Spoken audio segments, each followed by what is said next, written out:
Good morning વિદ્યાર્થી મિત્રો. ધોરણ 10 વિજ્ઞાન વિષયમાં પાઠ નંબર 1 રાસાયણિક પ્રક્રિયાઓ અને તેના સમીકરણો, જેમાં અગાઉમાં આપણે બે પાઠમાં પાઠની ચર્ચા કરેલી. એ મુજબ રાસાયણિક પ્રક્રિયા કોને કહેવાય અને રાસાયણિક સમીકરણ કેવી રીતે લખી શકાય, પ્રક્રિયક કોને કહેવાય, નિપજ કોને કહેવાય, એની ચર્ચા આપણે કરેલી. ત્યારબાદ આપણે જોયેલું કે જ્યારે રાસાયણિક પ્રક્રિયા થાય ત્યારે પ્રક્રિયક અને નિપજની સંખ્યા જો અલગ અલગ હોય તો તેને માળખાકીય સમીકરણ તરીકે ઓળખવામાં આવે છે અથવા અસમતોલિત સમીકરણ કહેવાય. ત્યારબાદ આપણે સમીકરણને સમતોલન માટે કઈ રીતે સમતોલિત કરી શકાય, સમતોલિત સમીકરણ કોને કહેવાય એ સમજવા માટે આપણે પ્રયત્ન કરેલા, જેમાં એક સમીકરણને આપણે સમતોલિત કરતા હતા કે સમતોલિત કઈ રીતે કરી શકાય. તો અહીંયા આપણી સમક્ષ એક સમીકરણ હતું, એને સમતોલિત કરવા માટે કેટલાક સોપાનોની જરૂર પડે, એટલે કે સ્ટેપ વાઇઝ એને સમતોલિત કરવાનું હોય તો એ આપણે શીખતા હતા, જેમાં આપણે 2 થી 3 સોપાનની વાત કરેલી. થોડુંક રિવાઇઝ કરી લઈએ એટલે તમે ભૂલી ગયા હોય તો ખબર પડી જાય. સોપાન 1. સોપાન 1માં આપણે જોયેલું કે જ્યારે આપણી સમક્ષ કોઈ રાસાયણિક સમીકરણ હોય તો એ રાસાયણિક સમીકરણમાં રહેલા સંયોજન અને તત્વો ઉપર આપણે બોક્સ બનાવી દઈશું. શું બનાવી દઈશું? બોક્સ. બોક્સ બનાવવાનું કારણ શું હતું યાદ છે? બોક્સ બનાવવાનું કારણ એ છે કે પછી આપણે આ બોક્સમાં રહેલા સંયોજન કે તત્વની સંખ્યામાં ફેરફાર કરવાનો નથી. આપણે આની સંખ્યામાં કોઈ ફેરફાર નથી કરવાનો. Fe3O4 લખેલું છે તો આપણે Fe3O4માં Fe5O4 નહીં કરીએ. સમતોલિત કરવા આપણે અંદરની સંખ્યામાં ક્યારેય ફેરફાર કરીશું નહીં. આપણે ફેરફાર ક્યાં કરીશું? બોક્સની બહાર. અહીંયા કોઈ સંખ્યા તમે લગાડી શકો છો પણ અંદર કંઈ લગાડી શકતા નથી. એટલે આપણે બોક્સ બનાવી દીધા અને બોક્સમાં જે તત્વ અથવા સંયોજન છે તેની સંખ્યામાં ક્યારેય ફેરફાર કરવો નહીં. ત્યારબાદ આગળ જોઈએ સોપાન નંબર 2. સોપાન નંબર 2માં આપણે એવું કરેલું કે પ્રક્રિયકમાં રહેલા અને નિપજમાં રહેલા જે તત્વોની સંખ્યા જે છે એ આપણે જોયેલી, પરમાણુની સંખ્યા. સોપાન 2. તો પ્રક્રિયક અને નિપજના પરમાણુની સંખ્યા ગણી લીધી હતી અને તે અલગ અલગ હોય તો તેને અસમતોલિત સમીકરણ કહેવાય અને પછી એને આપણે સમતોલિત કરવા માટે ટ્રાય કરવાની છે. તો આના પ્રક્રિયક અને નિપજની સંખ્યા લખવી હોય તો પહેલાં ત્રણેય તત્વો લખી નાખો, Fe, H અને O. આમાં 3 તત્વો રહેલા છે. એમાં પ્રક્રિયકની સંખ્યા જોઈ સૌ પ્રથમ આપણે. તો પ્રક્રિયકમાં કેટલા પરમાણુ છે અને નિપજમાં કેટલા છે? તો સૌપ્રથમ જે પ્રક્રિયકમાં રહેલા પરમાણુની સંખ્યા, તો Fe છે એમાં પ્રક્રિયકમાં પરમાણુ કેટલા છે? અહીંયા એક જ પરમાણુ છે. Feમાં આવશે પ્રક્રિયકમાં રહેલા પરમાણુની સંખ્યા 1. નિપજમાં છે Feના પરમાણુ, હા 3 છે, તો આમાં આવશે 3. હવે હાઇડ્રોજન પરમાણુ માટે જોઈએ તો પ્રક્રિયકમાં હાઇડ્રોજનના 2 પરમાણુ રહેલા છે, તો પરમાણુમાં હાઇડ્રોજનમાં 2. નિપજની વાત કરીએ તો નિપજમાં પણ 2 જ પરમાણુ છે. અને ઓક્સિજન માટે પ્રક્રિયકમાં 1 અને નિપજમાં 4. તો અહીંયા તમે જુઓ કે Fe અને ઓક્સિજનના પરમાણુની સંખ્યા પ્રક્રિયક અને નિપજમાં અલગ અલગ છે. માટે આ સમીકરણ કેવું છે? માળખાકીય સમીકરણ અથવા તો અસમતોલિત સમીકરણ છે. અહીંયા સુધી આપણે અભ્યાસ કરેલો. હવે આગળ જોઈએ આ સમીકરણનું સમતુલન કઈ રીતે કરી શકાય અને સમતોલિત કરવું હોય તો સોપાન નંબર 3માં આગળ વધીએ આપણે.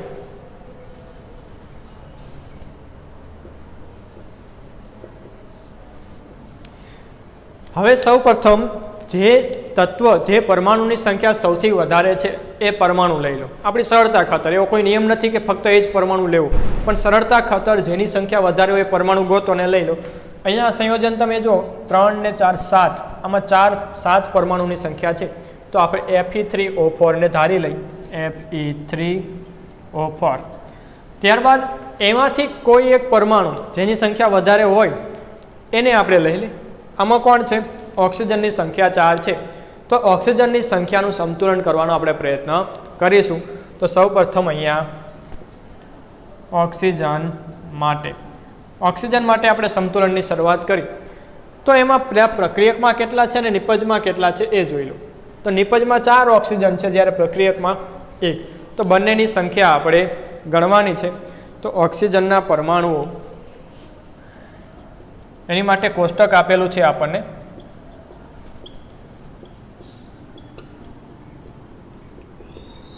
શરૂઆતમાં કેટલા હતા એટલે કે પ્રક્રિયકમાં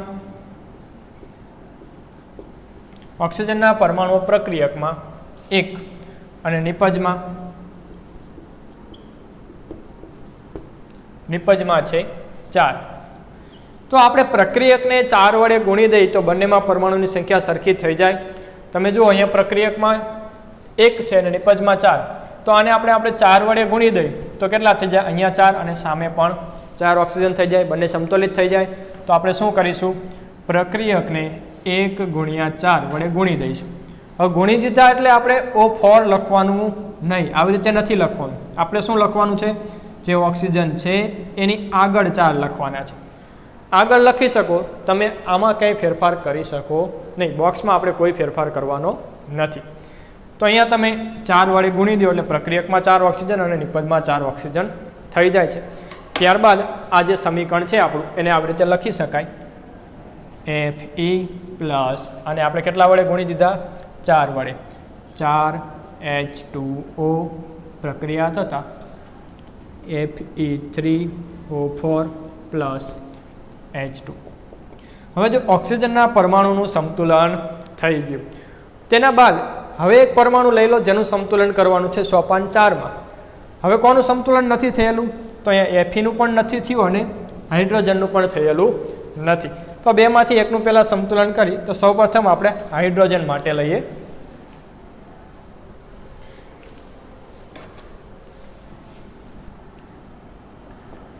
સોપાન 4 કોની માટે છે?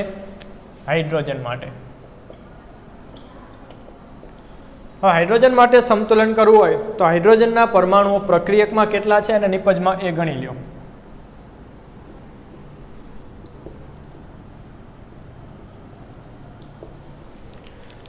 તો અહીંયા આપણે જોઈએ હાઇડ્રોજનના પરમાણુઓ પ્રક્રિયકમાં કેટલા છે. હવે આ પ્રક્રિયાને ધ્યાનમાં લઈશું. પ્રક્રિયકમાં છે 4 દુ 8. આ જે 4 છે એને આ બગડે વડે ગુણવા પડે કારણ કે હાઇડ્રોજન 2 છે અને સંયોજનને આપણે 4 વડે ગુણેલા છે. તો હાઇડ્રોજનના પરમાણુઓ પ્રક્રિયકમાં છે 8. નિપજમાં જોવો જોઈએ, નિપજમાં કેટલા છે? તો હાઇડ્રોજનના પરમાણુ નિપજમાં છે 2. તો અહીંયા તમે જુઓ કે બંનેમાં પરમાણુની સંખ્યા અલગ અલગ છે. તો સંખ્યા અલગ અલગ હોય તો આપણે શું કરવું પડે? કે એને સરખી કરવી પડે, સમતોલિત કરવી પડે. તો અહીંયા આપણે 2 ને આ જે 2 છે એને 4 વડે ગુણી દઈએ તો આ 2 ને 4 વડે ગુણો તો થઈ જાય 8. તો હવે બંને પરમાણુ સરખા થઈ ગયા. તો એને 4 વડે ગુણી દઈશું. કોને? નિપજમાં રહેલા હાઇડ્રોજનના પરમાણુ, એટલે કે અહીંયા ગુણવાના છે. બોક્સમાં ક્યાંય ગુણવાના નથી, બોક્સની બહાર. નિપજ કઈ બાજુ કહેવાય? આ બાજુ નિપજ કહેવાય, જમણી બાજુ. એને આપણે 4 વડે ગુણીશું. અહીંયા આપણે લખતા નથી, એક અલગથી એનું સમીકરણ લખીશું અહીંયા. ત્યારબાદ સમીકરણ કેવું બને જુઓ. 4 વડે નિપજને ગુણતા. હવે કયા સમીકરણને ધ્યાનમાં લઈશું? છેલ્લે જે આપણે બનાવેલું એ જ. Fe પ્લસ 4H2O પ્રક્રિયા થતાં Fe3O4 પ્લસ હવે શું કરશું? H2 ને 4 વડે ગુણી દઈ એટલે કે 4H2. ક્યાં ગુણ્યા આપણે? ધ્યાન પડ્યું તમને? પહેલી વાર અહીંયા ગુણેલા અને આ વખતે આ બાજુ ગુણી દેવામાં આવ્યા. હવે હાઇડ્રોજનના પરમાણુનું પણ સંતુલન થઈ ગયું. આ બાજુ 8, આ બાજુ 8. ઓક્સિજનનું થઈ ગયું, આ બાજુ 4 અને નિપજમાં પણ 4. હવે કોણ બાકી રહે છે? હવે ફક્ત એક જ પરમાણુ બાકી રહે, Fe. તો સોપાન 5માં જોઈએ આપણે. કોની માટે જોઈશું? હવે સોપાન 5 જોવાનું છે આપણે Fe માટે. Fe માટે સોપાન 5 Fe માટે જોવાનું છે. હવે કાઢી નાખવું, અહીંયા જરૂર નથી આપણી પાસે. તો Feના પરમાણુનું સંતુલન આપણે કઈ રીતે કરીશું? તો ગણી લો પ્રક્રિયકમાં કેટલા છે અને નિપજમાં કેટલા છે. તો પ્રક્રિયક અને નિપજ. ચલો, પ્રક્રિયકમાં Feના પરમાણુ જોવો જોઈએ કેટલા છે? 1. નિપજમાં કેટલા છે? 3. હવે જો આ બેને સરખા કરવા હોય તો કેટલા વડે ગુણવા પડશે પ્રક્રિયકને? પ્રક્રિયકને 3 વડે ગુણો. 3 ગુણ્યા 1 તો થઈ જાય સરખા 3 અને 3. તો પ્રક્રિયકમાં જે Fe છે એને આપણે કેટલા વડે ગુણીશું? અહીંયા 3 વડે. એનું સમીકરણ લખતા આપણને આવું મળે. હવે કેટલા વડે ગુણવાના છે? આને 3 એટલે કે 3Fe વત્તા 4H2O વત્તા પ્રક્રિયા થતાં Fe3O4 પ્લસ 4H2. સોપાન 5માં આપણે છેલ્લે જે સમીકરણ મળે છે એ સમીકરણમાં આપણે 3 વડે ગુણી દીધા. હવે સોપાન 6માં આપણે શું કરીશું કે હવે આ સમીકરણને આપણે ચેક કરીશું કે આપણે 3 જે સંતુલિત કર્યા, 3 જે તત્વો છે Fe, H અને O, એ 3ને સંતુલિત કર્યા તો શું એમની સંખ્યા સમાન થઈ જાય છે ખરી? તો એની માટે હવે આપણે ફરીવાર એકવાર સંખ્યાની ગણતરી કરીશું જેવી રીતે પહેલાં કરેલી. Fe, H અને O, આ બાજુ પ્રક્રિયક અને આ બાજુ નિપજ. તો પ્રક્રિયકમાં કેટલા છે Fe? 3. નિપજમાં કેટલા છે Fe? 3. થઈ ગયા સમાન. તો ચાલો Fe સંતુલિત થઈ ગયું છે એમ કહેવાય. આ ગુણવાના આને 3 એટલે 3, આ 3. હાઇડ્રોજન માટે જુઓ 4 દુને 8, હાઇડ્રોજન છે 8. આ બાજુ જુઓ હાઇડ્રોજનની સંખ્યા 4 દુને 8. તો હાઇડ્રોજનના પરમાણુનું પણ સમતોલન થઈ ગયું છે એમ કહેવાય. ઓક્સિજન માટે જુઓ અહીંયા 4 છે, 4 હાઇડ્રોજનને પણ લાગે અને 4 ઓક્સિજનને પણ લાગે. જેમ આપણે ગુણાકાર કરીએ ને કૌંસની બહાર અંદર બંનેને લાગે એવી રીતે 4 હાઇડ્રોજનને પણ લાગે અને ઓક્સિજનને પણ લાગે. તો અહીંયા ઓક્સિજન કેટલા છે? 4. સામેની બાજુ જુઓ નિપજમાં કેટલા છે? અહીંયા પણ 4. તો આ છેલ્લે આપણે પરમાણુની સંખ્યા ગણતા આપણને એટલી ખબર પડે કે Fe, હાઇડ્રોજન અને ઓક્સિજનના પરમાણુનું સંતુલન થઈ ગયું છે. તો આને કહેવાય સમતોલિત રાસાયણિક સમીકરણ. હવે જ્યારે પણ આપણે રાસાયણિક સમીકરણને સમતોલિત કરીશું તો આટલી બધી હાર્ડ પ્રોસેસમાં આપણે પડીશું નહીં. આ સિસ્ટમેટિક છે, આવી રીતે આપણે સોલ્વ કરી શકાય, આવી રીતે સમતોલિત કરી શકાય. પણ આનો કોઈ મોટો પ્રશ્ન તમને નથી પૂછાવાનો કે આખું સ્ટેપ વાઇઝ લખો કે સોપાન 1માં શું આવે, સોપાન 2માં શું આવે, એવું કંઈ જ કરવાનું છે નહીં. જે મેઇન સોપાન છે જેમ કે પહેલું સોપાન એ તમારે યાદ રાખવાનું કે બોક્સ બનાવી દેવા, પછી આપણી રીતે ચાલવાનું છે. કોઈ પણ સમીકરણનું ગમે ત્યાંથી તમે સમતોલન કરી શકો. આ જે રીત છે એને હિટ એન્ડ ટ્રાયની રીત કહેવાય. શું કહેવાય? હિટ એન્ડ ટ્રાયની. કારણ કે આપણે આમાં પ્રયત્ન કરી છે, આમાં કોઈ સચોટ માહિતી આપણી પાસે હોતી નથી કે આપણે આનું સમીકરણનું આ જ રીતે સોલ્યુશન કરી શકાય. એટલે આ પદ્ધતિને શું કહેવાય? Hit and trial. આવી રીતે રાસાયણિક સમીકરણનું સમતોલન કરવાની પદ્ધતિને હિટ એન્ડ ટ્રાયલ પદ્ધતિ તરીકે ઓળખવામાં આવે છે. એટલે કે આપણે ટ્રાયલ કરીએ છીએ કે અહીંયા મૂકી શકાય, આવી રીતે આને ગુણી શકાય. ટ્રાય કરતાં કરતાં આપણે એને સમતોલિત કરીએ છીએ. હવે જ્યારે તમારી સમક્ષ કોઈ રાસાયણિક સમીકરણ અસમતોલિત આવે તો એવું નથી કે તમે આ જ રીતે કરો, પણ ધ્યાનમાં શું રાખવાનું કે આમાં ફેરફાર થવો જોઈએ નહીં. જે બોક્સ કરેલું છે એમાં ફેરફાર થવો જોઈએ નહીં. અને બાકી તમે ગમે તે રીતે ગમે ત્યાંથી ગુણીને સમતોલિત કરી શકો છો. તો આપણે હવે આપણી રીતે સોલ્યુશન કરતાં શીખવાનું છે. આવી રીતે મોટા સોપાનોમાં પડવાનું નથી. આ વાત તે 5 સોપાનની. 6થા સોપાનમાં આપણે ગણી લીધું, દરેકની સંખ્યા સમાન છે. હવે એના પછીનું જે સોપાન જે છે એ સમતોલન માટેનું તો નથી, પણ એના પછીના સોપાનમાં આપણે ભૌતિક અવસ્થાઓની સંજ્ઞા લખવાની છે. પણ એ સંજ્ઞાઓ શીખતા પહેલાં એકવાર ફરીવાર સોપાન વાઇઝ નહીં પણ ડાયરેક્ટ આપણે રાસાયણિક પ્રક્રિયાનું સંતુલન કરવું હોય તો કઈ રીતે કરાય એ શીખીએ. સોપાનને ભૂલી જાઓ. હવે સોપાન તમારે ક્યાંય પરીક્ષામાં લખવાના નથી, પણ તમને રાસાયણિક પ્રક્રિયાનું સંતુલન કરવાનો પ્રશ્ન પૂછાશે કે નીચેની પ્રક્રિયાને સમતોલિત કરો. 1 માર્કમાં હશે તો તમારે શું કરવાનું? ફક્ત એને સમતોલિત કરવાની છે. સોપાનનો ક્યાંય ઉપયોગ કરો કે ના કરો કંઈ પ્રોબ્લેમ પડશે નહીં. ચલો, આપણી સમક્ષ હતું એ જ સમીકરણ છે. આને આપણે સમતોલિત કરવા પ્રયત્ન કરીએ. તો સોપાનને થોડુંક મગજમાં રાખો કે સૌપ્રથમ શું કરી શકાય. તો સૌપ્રથમ તો એવું કરી શકાય કે સૌથી વધુ પરમાણુને સમતોલિત કરી દો ને તો સમીકરણ સહેલું બની જાય. સૌથી વધુ પરમાણુ કોના છે?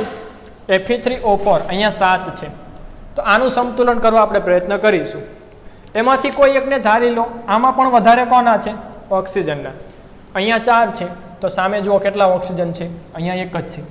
તો અહીંયા 4 કરવા હોય તો કેટલા વડે ગુણવા પડે? 4 વડે ગુણવા પડે. ગુણી દીધા. ચાલો, હવે બીજું અહીંયા તમે જુઓ કે બીજું Fe છે. Feના કેટલા પરમાણુ છે? અહીંયા 3 છે અને સામે કેટલા છે? 1 જ છે. તો આમે 3 કરવા પડે કેટલા વડે ગુણવા પડે? આને 3 વડે ગુણવા પડે. ચલો ગુણી દીધા. થઈ ગયું. એફીના પરમાણુ સેટલ થઈ ગયા 3 અને 3. હવે છેલ્લું કોણ વધ્યું? હાઇડ્રોજન. હાઇડ્રોજનના કેટલા છે? અહીંયા 2 અને પ્રક્રિયકમાં જુઓ જોઈએ 4 દુને 8 છે. તો આ 2 પરમાણુને 8 કરવા હોય તો કેટલા વડે ગુણીશું આપણે? 4 વડે ગુણીએ તો થઈ જાય. તો આ જે સમીકરણ જે છે એના નિપજને હાઇડ્રોજનને 4 વડે ગુણતા ટોટલ સંખ્યા કેટલી થઈ ગઈ હાઇડ્રોજનની? 8. હવે જુઓ જોઈએ ત્રણેયની સંખ્યા જુઓ, Fe, હાઇડ્રોજન અને ઓક્સિજન. પ્રક્રિયક અને નિપજમાં સંખ્યા ગણો તો પ્રક્રિયકમાં Fe 3 છે, નિપજમાં Fe 3. પ્રક્રિયકમાં હાઇડ્રોજન 8 છે, નિપજમાં હાઇડ્રોજન 8. પ્રક્રિયકમાં ઓક્સિજન 4 છે તો નિપજમાં પણ કેટલા છે? સામે 4 ઓક્સિજન મળે છે. તો આવી સિમ્પલ રીતે પણ તમે કોઈ પણ રાસાયણિક પ્રક્રિયાનું સમતોલન કરી શકો છો.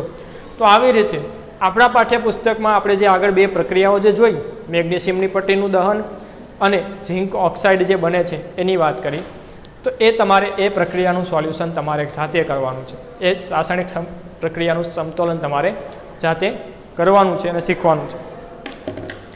સોપાન 7ની વાત કરીએ તો એમાં શું લખવાનું હોય?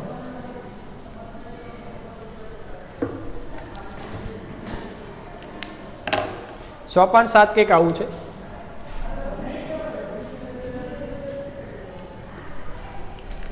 ભૌતિક અવસ્થાઓની સંજ્ઞા લખવી.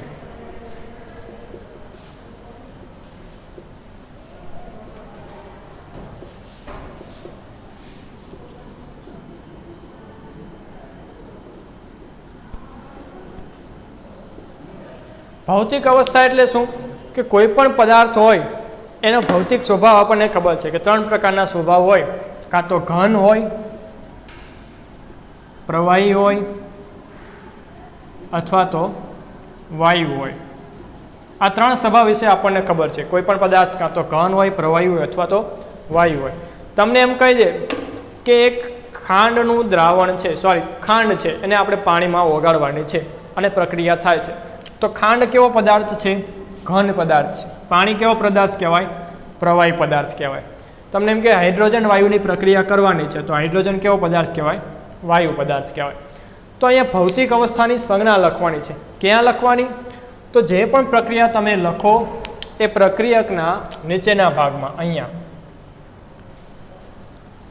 નીચેના ખૂણે તમારે એની સંજ્ઞા લખવાની છે. સંજ્ઞામાં આપણે ફક્ત એક જ અક્ષર લખીશું. જેમ કે ઘન હોય તો ઘનને કહેવાય સોલિડ. શું કહેવાય? સોલિડ. તો એની માટે આપણે એસ શબ્દ એક્સ અક્ષરનો ઉપયોગ કરીશું. અહીંયા શું લખાય? એસ. જ્યારે પણ કોઈ ઘન પદાર્થ પ્રક્રિયામાં હોય તો એ ઘન પદાર્થમાં નીચે આપણે એસ વડે દર્શાવવાનું રહેશે. પ્રવાહી હોય તો એને કહેવાય લિક્વિડ. તો લિક્વિડ જ્યારે દર્શાવો તો એને એલ સંજ્ઞા વડે દર્શાવાય. એનો પહેલો અક્ષર લઈને તો લિક્વિડ જ્યારે પણ દર્શાવીશું ત્યારે કાઉન્સમાં આપણે એલ લખીશું. વાયુ એટલે કે ગેસ. તો જ્યારે પ્રક્રિયામાં આપણે ગેસનો ઉપયોગ કરેલો હોય વાયુનો ત્યારે એની નીચે આપણે જી સંજ્ઞા વડે દર્શાવીશું. આ 3 વિશે તો આપણને ખબર હતી પહેલાં પણ કે સોલિડ કોને કહેવાય, લિક્વિડ કોને કહેવાય, ગેસિયસ કોને કહેવાય. પણ હવે એક નવી ભૌતિક અવસ્થા જોવાની છે આપણે કે જ્યારે કોઈ પદાર્થને અન્ય દ્રાવણમાં ઓગાળેલો હોય, લિક્વિડમાં ઓગાળેલો હોય તો એને એક્યુઅસ કહેવાય. એને કહેવાય જલીય. જલીય એટલે કે જળમાં ઓગાળેલું. જલીય એટલે શું? જળમાં એટલે કે પાણીમાં ઓગાળેલું. એને શું કહેવાય ઇંગ્લિશમાં?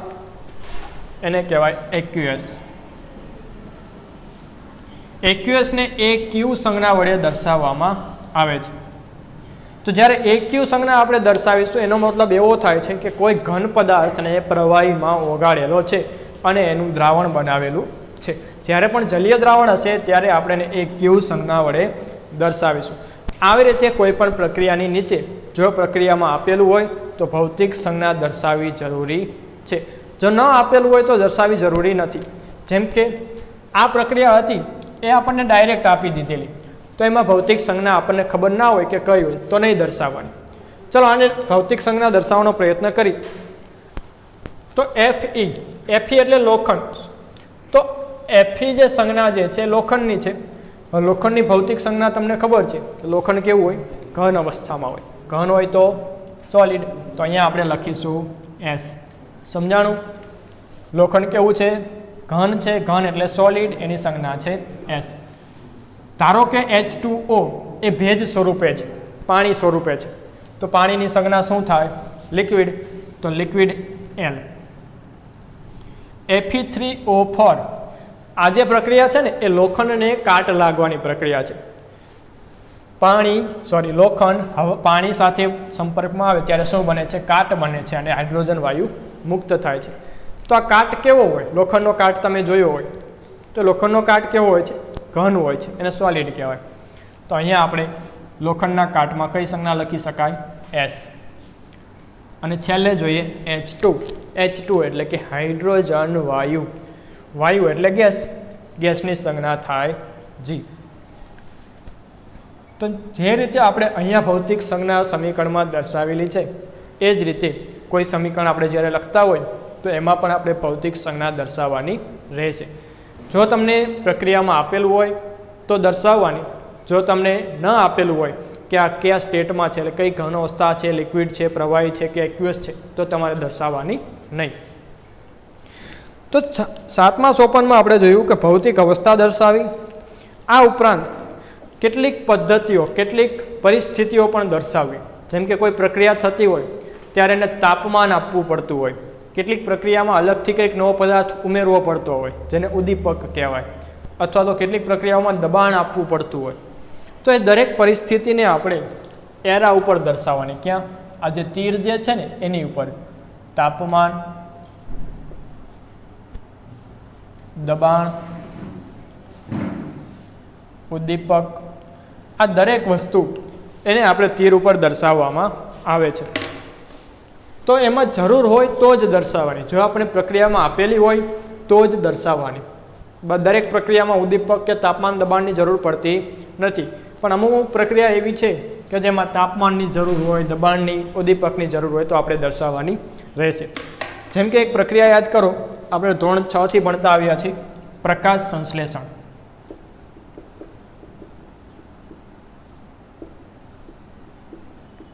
પ્રકાશ સંશ્લેષણની પ્રક્રિયામાં શું થતું હતું? તો પ્રકાશ સંશ્લેષણની પ્રક્રિયામાં શું થાય કે ગ્લુકોઝ હોય એનું શું થાય? દહન થાય. પ્રકાશ સંશ્લેષણની ક્રિયામાં જે સૂર્યપ્રકાશની હાજરીમાં શું બને છે? ખોરાક બને છે. તો એમાં કાર્બન ડાયોક્સાઇડનો ઉપયોગ થાય, CO2 વત્તા H2O એટલે કે પાણી. પછી પ્રક્રિયા થશે. પ્રક્રિયા થાય એટલે શું થાય કે નવો પદાર્થ ઉત્પન્ન થાય. કેવો નવો પદાર્થ ઉત્પન્ન થાય છે? તો અહીંયા આપણે ધારો કે કાર્બોદિત ઉત્પન્ન થાય છે. કાર્બોદિત એ નવા પદાર્થ તરીકે ઉત્પન્ન થતો હોય છે. આ સિવાય આપણને ઓક્સિજન વાયુ છૂટો પડે છે. તો અહીંયા તમે જુઓ, આ પ્રક્રિયા આપણે પ્રકાશ સંશ્લેષણની લખી. તો શરૂઆત આપણે કરીશું ભૌતિક અવસ્થા દર્શાવવાથી. આમાં ભૌતિક અવસ્થા દર્શાવી તો કઈ રીતે દર્શાવી શકાય? તો CO2 એ કાર્બન ડાયોક્સાઇડ એ હવામાં ગેસ સ્વરૂપે હોય એટલે વાયુ છે, તો આને લખાય G. H2O એટલે કે પાણી, H2O ને લખાય આપણે લિક્વિડ તરીકે. કાર્બોદિત એ ખોરાક બને છે, એના વિશે આપણે લખતા નથી. ઓક્સિજન વાયુ મુક્ત થાય છે તો એ કહેવાય G એટલે કે ગેસ, જે વાયુ અવસ્થામાં છે એટલા માટે. હવે જુઓ, પ્રકાશ સંશ્લેષણની પ્રક્રિયા જ્યારે થાય ત્યારે સૂર્યપ્રકાશની જરૂર પડે. તો સૂર્યપ્રકાશ ક્યાં લખીશું આપણે? અહીંયા નથી લખવાનું, એને આપણે તીરની ઉપર લખવાનું છે. સૂર્યપ્રકાશ અહીંયા. આ ઉપરાંત પ્રકાશ સંશ્લેષણની પ્રક્રિયા હરિત કણ હોય તો જ થાય, એટલે કે ક્લોરોફિલની હાજરી જોઈ. ક્લોરોફિલ ક્યાં હોય? હરિત કણમાં હોય. તો આવી જે વસ્તુઓ જે છે કે જેની પ્રક્રિયામાં એડ કરેલી હોય અથવા એની હાજરીમાં પ્રક્રિયા થતી હોય એને તીરની ઉપર અથવા ઉપર જગ્યા ન વધે તો નીચે, એવી રીતે દર્શાવવામાં આવે છે. મોટા ભાગે એને ઉપર જ દર્શાવવામાં આવે છે, પણ જો ઉપર જગ્યા ન હોય તો એને નીચે દર્શાવવામાં આવે છે. હવે તીરની ઉપર દર્શાવવાના જે પદાર્થો છે એમાં ક્યાં ક્યાં હોઈ શકે? તો એમાં તાપમાન હોઈ શકે. ઘણી બધી પ્રક્રિયાઓ તમે એવી જોશો કે જેમાં તાપમાન દર્શાવવા માટે ફક્ત એક ત્રિકોણ કરેલો હોય. આ ત્રિકોણ શું દર્શાવે છે? તાપમાન આપેલું દર્શાવે છે કે આ પ્રક્રિયામાં આપણે અલગથી તાપમાન આપેલું છે અને ગરમ કરેલું છે. તો આવી રીતે જે તે પ્રક્રિયામાં ભૌતિક સંજ્ઞાઓ લખવી જરૂરી છે. અને સાથે સાથે જે વસ્તુનો ઉપયોગ કરેલો છે અલગથી એ પણ લખવી જરૂરી છે. એવા બે ઉદાહરણ આપણા પાઠ્યપુસ્તકમાં આપેલા છે. પહેલું જે ઉદાહરણ છે તેમાં તમે જો કાર્બન ડાયોક્સાઇડ અને હાઇડ્રોજન એ વાતાવરણ દબાણ આપતા એમાંથી બને છે મિથેનોલ બને છે. અને બીજા ઉદાહરણમાં છે આપણે જે સૂર્યપ્રકાશવાળી ક્લોરોફિલની પ્રક્રિયા લખી, જે પ્રકાશ સંશ્લેષણની પ્રક્રિયા, એને પણ ભૌતિક અવસ્થા અને અલગથી જે એડ કરેલું છે એ તીર ઉપર દર્શાવેલું છે. તો આવી રીતે કોઈ પણ રાસાયણિક સમીકરણને તમારે જાતે હવે સંતુલિત કરવાનું છે. એવા રાસાયણિક સમીકરણ આપણે આ પાઠમાં આગળ શીખી ગયેલા છીએ. એ સમીકરણને હવે તમે જાતે સંતુલિત કરવાનો પ્રયત્ન કરજો. આગળ જોઈએ તો કેટલાક પ્રશ્નો આપેલા છે, એ પ્રશ્નોનું સોલ્યુશન કરાવી દઉં. આનું તમારે CWમાં જાતે લખી લેવું.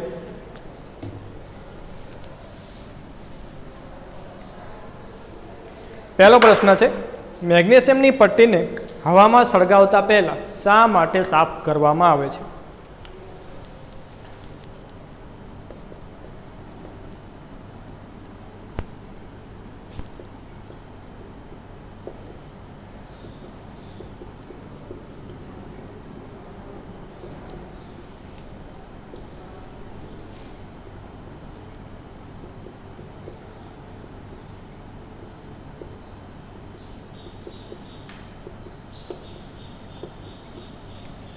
હવે આપણે જે પહેલી પ્રવૃત્તિ કરેલી એમાં જોયેલું કે મેગ્નેશિયમની પટ્ટીને આપણે સળગાવવાની હતી. એના પહેલાં આપણે એને કાચ પેપર વડે ઘસીને સાફ કરેલી.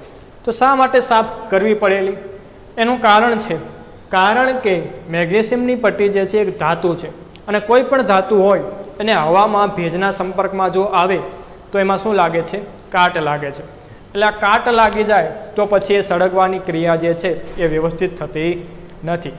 એટલે આ કાટને દૂર કરવા માટે એને સળગાવતા પહેલાં ઘસીને સાફ કરવામાં આવે છે. એની પ્રક્રિયા લખવી હોય તો આવી રીતે લખી શકાય કે મેગ્નેશિયમની પટ્ટી, મેગ્નેશિયમ જે છે Mg વડે દર્શાવાય.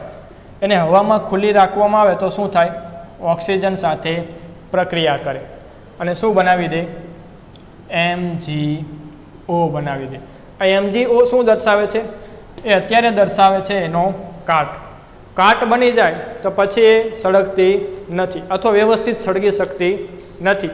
એટલા માટે આ કાટને દૂર કરવા માટે તેને સળગાવવામાં આવે, સાફ કરવામાં આવે છે. પ્રશ્ન 2 જુઓ. નીચે દર્શાવેલ રાસાયણિક પ્રક્રિયાઓ માટે સમતોલિત સમીકરણ લખો.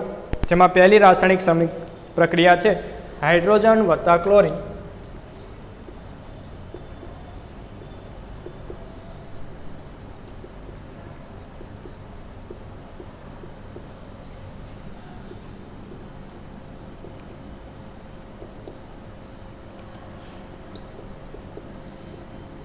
હાઇડ્રોજન ક્લોરાઇડ બને છે.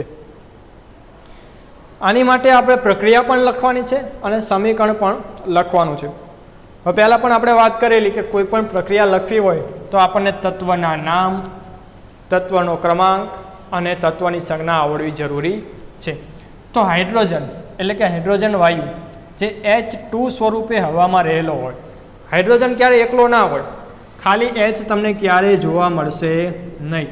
હંમેશા જ્યારે હાઇડ્રોજન લખો ત્યારે એને H2 સ્વરૂપે જ લખવો પડે. બીજી વાત કરો તો ક્લોરીન. ક્લોરીન એટલે કે Cl. ક્લોરીનની સંજ્ઞા કઈ છે? Cl. ક્લોરીન પણ આપણે એમાં એડ કરવાનું છે. આ પ્રક્રિયા થતાં શું બને છે? Hydrogen chloride. હવે H અને Cl આપણી પાસે છે, એમાંથી આપણે શું બનાવવાનું છે? સંયોજન બનાવવાનું છે. સંયોજન કેવી રીતે બનાવવા યાદ કરો તો સૌપ્રથમ ઉપર સંજ્ઞાઓ લખવી, ત્યારબાદ નીચે એની સંયોજકતા. હાઇડ્રોજનની સંયોજકતા કેટલી? +1. ક્લોરીનની સંયોજકતા કેટલી? -1. ત્યારબાદ શું કરતા આપણે સંયોજન બનાવવા માટે? ચોકડી ગુણાકાર. હાઇડ્રોજનને 1 વડે ગુણો 1 થાય અને ક્લોરીનને 1 વડે ગુણો તો પણ 1. એટલે સંયોજન કેવું બને? HCl. 1 લખો કે ના લખો કંઈ ફેર પડે નહીં. તો આનું સંયોજન કેવું બનશે હાઇડ્રોજન ક્લોરાઇડનું? HCl. ચાલો પ્રક્રિયા તો થઈ ગઈ.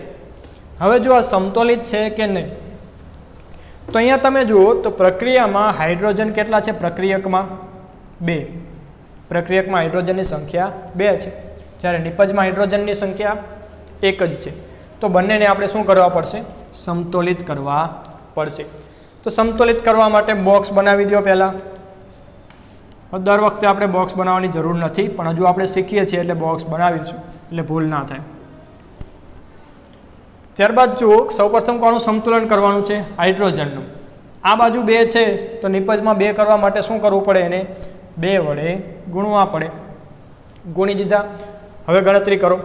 2 હાઇડ્રોજન 2 હાઇડ્રોજન. હવે ક્લોરિનમાં જુઓ, પ્રક્રિયકમાં ક્લોરિનની સંખ્યા 1 છે, જ્યારે નિપજમાં 2 છે. તો બંને જગ્યાએ પરમાણુની સંખ્યા સમાન નથી, એટલે કે અસમતુલિત છે. તો અહીંયા 2 ક્લોરિન આપણે પ્રક્રિયકમાં કરવો હોય તો આને કેટલા વડે ગુણવા પડે? 2 વડે. તો મળી ગયું આપણને રાસાયણિક પ્રક્રિયાનું સમતોલન. 2 હાઇડ્રોજન 2 હાઇડ્રોજન, 2 ક્લોરિન અને 2 ક્લોરિન. તો આ સમીકરણ જે છે ને સમતોલિત સમીકરણ તરીકે ઓળખવામાં આવે છે. અને ભૌતિક અવસ્થા લખવી હોય તો હાઇડ્રોજન છે એ ગેસ સ્વરૂપે હોય, વાયુ સ્વરૂપે. ક્લોરિન છે લિક્વિડ સ્વરૂપે હોય. અને જે આપણને મળે છે HCl એ પણ કયા સ્વરૂપે હોય છે? લિક્વિડ. HClનું નામ છે હાઇડ્રોક્લોરિક એસિડ.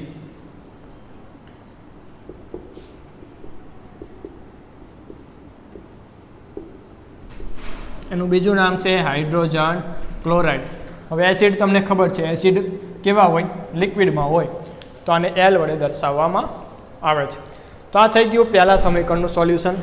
હવે બીજા સમીકરણ તરફ આગળ વધીએ આપણે. Barium chloride, aluminium sulphate, barium sulphate અને એલ્યુમિનિયમ ક્લોરાઇડ દરેકના સંયોજન આપણને આવડતા હોય તો જ સોલ્યુશન થશે. તો પહેલાં આપણે સંયોજન બનાવતા શીખીશું. લખી લઈ પહેલાં પ્રક્રિયા. બીજું સમીકરણ.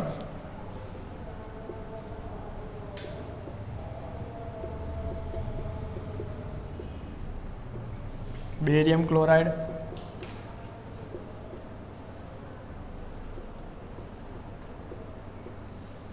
સલ્ફેટ,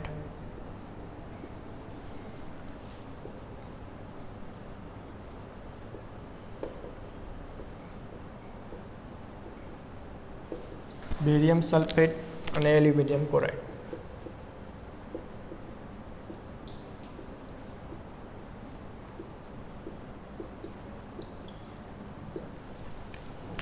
મોટી પ્રક્રિયા છે, એનાથી આપણે ગભરાવાનું છે નહીં. ખાલી એના સંયોજન આવડતા હશે તો આપણે પ્રક્રિયા આરામથી લખી શકશું. તો સૌપ્રથમ સંયોજન જોઈએ. Barium chloride. બેરિયમ ક્લોરાઇડમાં 2 તત્વો છે, Ba એટલે કે બેરિયમ અને ક્લોરાઇડ એટલે કે Cl ક્લોરિન. આનું સંયોજન બનાવવું હોય તો આપણી પાસે શું હોવું જોઈએ? સંયોજકતા. બેરિયમ જે છે એની સંયોજકતા છે +2 અને ક્લોરિનની હમણાં જ આપણે જોયેલી કેટલી છે? -1. ચોકડી ગુણાકાર કરો તો Ba અને ક્લોરિન કેટલા થશે? 2 એટલે કે Cl2. તો બેરિયમ ક્લોરાઇડનું સૂત્ર લખવું હોય રાસાયણિક તો આવી રીતે લખી શકાય, BaCl2. એવી જ રીતે એલ્યુમિનિયમ સલ્ફેટ માટે જોઈ તો એલ્યુમિનિયમ અને સલ્ફેટ, એલ્યુમિનિયમ એટલે કે Al અને સલ્ફેટ જે છે એને આપણે SO4 સ્વરૂપે લેવાનો છે. SO4 એને સલ્ફેટ કહેવાય. SO4 જે છે એને સલ્ફેટ તરીકે ઓળખવામાં આવે છે. એલ્યુમિનિયમની સંયોજકતા છે +3. જેને પણ હજુ સુધી સંયોજકતા પાકી નથી કરેલી એ હજુ એકવાર વાંચીને ધ્યાનથી પાકી કરી લેજો. કારણ કે સંયોજકતા જો નહીં આવડતી હોય તો તમે સંયોજન બનાવી શકશો નહીં. અને સંયોજન નહીં બને તો રાસાયણિક સમીકરણ કેવી રીતે લખશો? તો સંયોજકતા પહેલાં પાકી કરવી અને એની સાથે સાથે તત્વનું નામ, તત્વની સંજ્ઞા અને તત્વનો પરમાણુ ક્રમાંક પણ જોઈ લેવો. SO4 એ -2 સ્વરૂપે હોય. તો હવે ગુણાકાર કરો. Al2SO4 3 એટલે કે આવું બને છે Al2SO4 3. આ 3 ને કોની સાથે ગુણી દીધા? SO4. હવે SO4 સિંગલ નથી, એ સંયોજન પહેલેથી જ છે તો એની ફરતે આપણે કાઉન્સ કરવો જરૂરી છે. તો આ બીજું સંયોજન આપણે મળી ગયું એલ્યુમિનિયમ સલ્ફેટનું Al2SO4 થ્રાઇસ એટલે કે 3 વાર. આને થ્રાઇસ તરીકે ઓળખાય, 2 હોય તો ટ્વાઇસ તરીકે ઓળખાય. પ્રક્રિયા થતાં શું બને છે? Barium sulphate. હવે બેરિયમ સલ્ફેટ કેવી રીતે લખાય જુઓ. બેરિયમ એટલે કે Ba અને સલ્ફેટ એટલે કે SO4. હવે બંનેની સંયોજકતા આપણી પાસે છે જ. અહીંયા તમે જો આપણે લખેલી છે. બેરિયમની કેટલી છે? +2. SO4 ની કેટલી છે? -2. બંનેના ગુણાકાર કરી દો. તો હવે સંયોજન કેવું બનશે આપણું? તો Ba2 અને SO4 2 આવું બનશે. હવે સંયોજન બનાવવામાં આપણે નિયમો શીખેલા, એમાં એવું પણ હતું કે જ્યારે જે આપણે ગુણાકાર કરેલો છે સંખ્યાનો એ જો કોમન નીકળતી હોય સામાન્ય તો કાઢી લેવી. આ બેમાંથી સામાન્ય શું નીકળે? 2. તો સમીકરણ આવું બને BaSO4. તો બેરિયમ સલ્ફેટ તરીકે શું લખી શકાય? BaSO4. આ લખાઈ ગયું. છેલ્લું જોઈએ એલ્યુમિનિયમ ક્લોરાઇડ. હવે એલ્યુમિનિયમ ક્લોરાઇડમાં કયા 2 તત્વો રહેલા છે? એક તો એલ્યુમિનિયમ છે અને બીજું છે ક્લોરિન. ક્લોરાઇડ એટલે કે ક્લોરિન. એલ્યુમિનિયમની સંયોજકતા યાદ કરો તો એલ્યુમિનિયમની સંયોજકતા છે +3. અહીંયા લખેલી જ છે આપણે +3. અને ક્લોરિનની સંયોજકતા આપણે પહેલા સમીકરણમાં જોઈ લીધી -1. કરો ચોકડી ગુણાકાર. એલ્યુમિનિયમને 1 વડે અને ક્લોરિનને 3 વડે ગુણતા શું મળે છે? AlCl3. એલ્યુમિનિયમ 1 વાર અને ક્લોરિન 3 વડે ગુણતા આપણને મળે છે AlCl3. તો AlCl3 ને આપણે સમીકરણમાં લખી લઈશું. તો અહીંયા આપણી પાસે આખું રાસાયણિક સમીકરણ લખાઈ ગયું. 4 સંયોજનની સંજ્ઞાઓ આપણે બનાવી છે. કોની મદદથી? જે સંયોજકતા ઉપરથી જે આપણે સંયોજન બનાવી છે એની મદદથી આની સંયોજકતા આપણે બનાવેલી છે. આવી જ રીતે જે એના પછીનું સમીકરણ જે છે એ પણ લખી લઈ અને કાલે બંનેનું આપણે શું કરીશું? સમતોલન કરીશું. અત્યારે આપણે ચાલે છે એટલે સંયોજન બનાવવામાં સરળતા રહેશે. નંબર 3 જુઓ. સમીકરણ કેવું છે? સોડિયમ વત્તા પાણી બને છે સોડિયમ હાઇડ્રોક્સાઇડ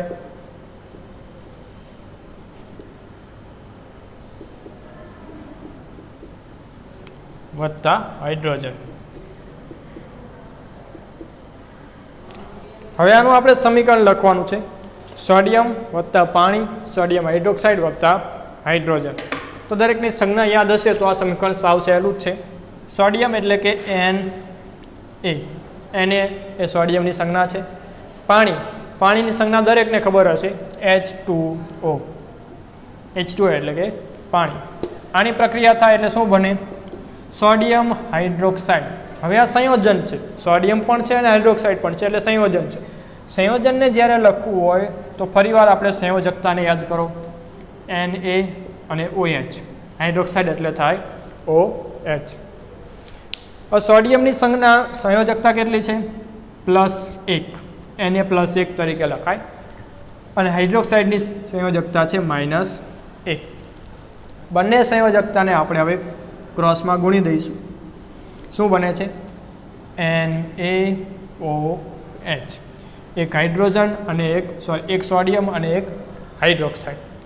તો એને આપણે સમીકરણમાં લખી લઈએ NaOH. થઈ ગયું. અને છેલ્લે જે વધે છે હાઇડ્રોજન. તો હાઇડ્રોજનની હમણાં જ આપણે વાત કરી. હાઇડ્રોજનની સંજ્ઞા છે H, પણ ક્યારેય એકલો હોતો નથી. H2 સ્વરૂપે જોવા મળે છે. હાઇડ્રોજન કેટલા હોય? હંમેશા 2 જ હોય છે. H2 સ્વરૂપે જોવા મળતા હોય છે. તો આવી રીતે અહીંયા તમે જોયું કે સમીકરણને લખી શકાય છે સંયોજકતાની મદદથી. સંયોજન બનાવીને પછી એને સમીકરણમાં મૂકીને આપણે એને વ્યવસ્થિત રીતે લખી શકીએ છીએ. તો વિદ્યાર્થી મિત્રો, આજે આપણે આ 3 પ્રશ્નોનો અભ્યાસ કરેલો છે. કાલે આજે 2-3 સમીકરણ બાકી રહે છે એ સમીકરણને આપણે સમતોલિત કરતા શીખીશું કે કેવી રીતે સમતોલિત કરી શકાય. અને જો તમે જાતે કરી શકો સોપાનોની મદદથી તો તેને સમતોલિત કરવાનો પ્રયત્ન કરજો, એટલે તમને વધારે ખ્યાલ આવશે કે સમીકરણને સમતોલિત કરવામાં કયા કયા ઘટકોને ધ્યાનમાં લેવા પડે. Thank you.